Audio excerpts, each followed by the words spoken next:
Peterson's cultivars.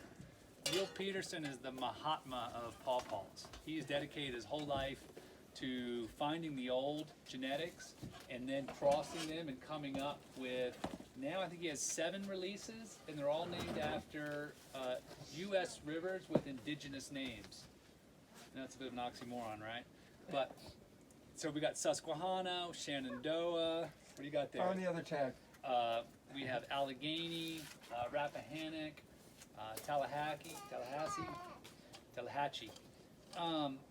And so his are some of my favorites. Neal Peterson's are the top notch.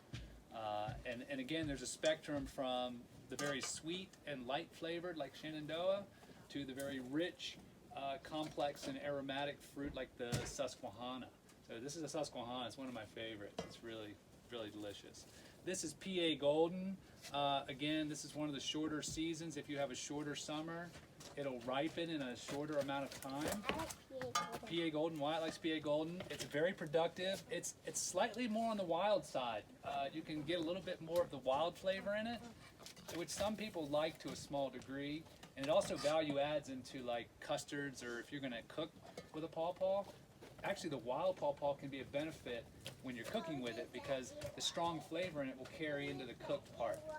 Whereas something like a Shenandoah might get lost. It might be kind of like, it tastes kind of like a banana in there.